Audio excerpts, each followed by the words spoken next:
오늘이네요. 최소희가 아덴만으로 출발하는 게요. 그렇습니다. 네. 최민정 서희가 오늘 충무공 이순신 함을 타고 아덴만으로 출발합니다. 그래서 다음 달 10일 아덴만에 도착을 할 예정입니다. 그러니까 대략 한 20일쯤 항해를 하게 되는데 아마 20일 항해면 상당히 힘들 거다 이렇게 생각을 해도 될 것 같고요. 그래가지고 왕건함하고 임무를 교대해서 12월 달까지 6개월 동안 그곳에서 임무를 수행을 하게 됩니다.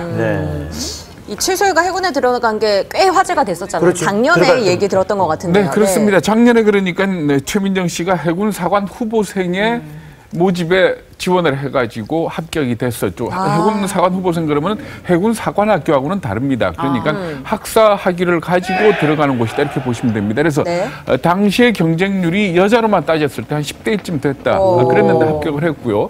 전체 그 117기인데 117기 중에서 120명 중에 18명이 여자입니다. 그러니까 9월 달부터 3개월 동안 훈련을 해서 소위 계급장을 달았고 그 이후에 3개월 더 훈련을 받고 충무공 이순신 함에 배치가 된 겁니다. 근데 처음에는 뭐 좀 가족들이 반대했다면서요? 왜 거기 가냐고? 네, 그렇죠. 그러니까 그 최소희 같은 경우에는 최태원 SK그룹 회장의 둘째 딸. 그러니까 위로는 언니가 있고 밑으로 남동생이 있습니다. 일남 이녀 중에 둘째 딸이고요.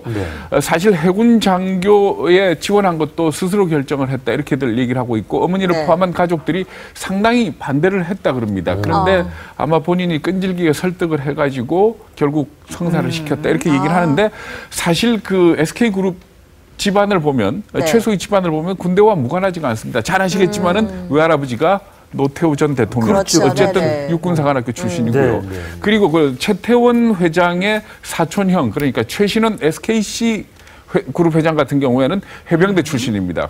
그래가지고 기업 경영의 해병대 정신을 아주 강조를 해가지고 임직원들을 매년 해병대 극기훈련에 보내는 그런 정도로. 밑에 사람들이 힘드는 거 아닌가 모르겠다. 그러니까 어떻게 보면 전반적인 집안 분위기가 이 군대 그리고 어떤 조국에 대한 수호 이 부분에 대해서 상당히 분위기가 있다 이렇게 봐야 될 것 같습니다. 근데 이렇게 재벌가 딸이 군대에서 열정을 펼친다는 소식 참 좋긴 하지만은 우리 주변에는 아무리 열정이 많아도 결국 가난에 무릎 꿇는 그런 모습들 많이 보게 되기 때문에 참 안타깝거든요. 연극 배우 말씀하시는 거죠. 예, 사실 참 이 돈 많은 재벌집 얘기하다가 가난 때문에 결국 숨진 사람 얘기를 하자니 참 가슴이 아픕니다만은 지난 20일이었습니다. 성북구에 있는 한 고시원에서 40살인데 그 김은아 씨라는 연극 배우가 숨진 채 발견이 됐습니다. 숨진 지는 닷새가 된 뒤에 발견이 됐고요.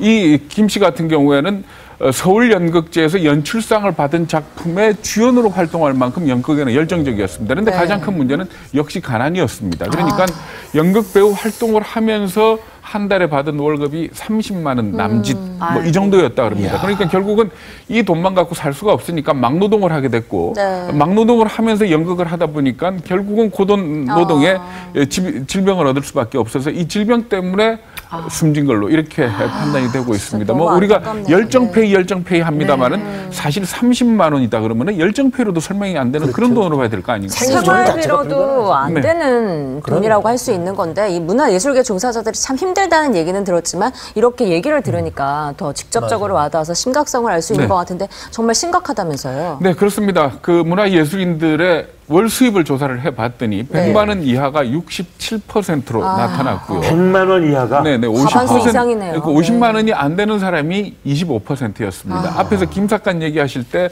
부모가 말려서 결국은 방랑을 했다 했지만은 결국 그렇기 때문에 부모들이 문화예술인이 되는 거를 막는다.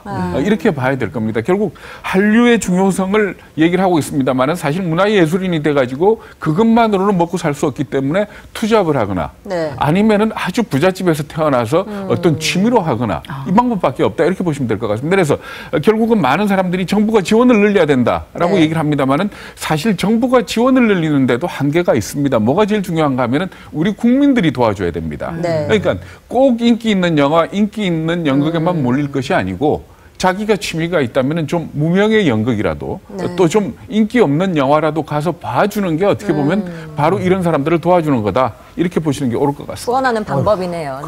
우리 제일 쉽게 할 수 있는 것이 뭐 연극표 하나 사서 연극 봐주는 거군요. 문화생활 해야겠습니다. 맞습니다. 잘 들었습니다. 수고 많이 하셨습니다. 고맙습니다.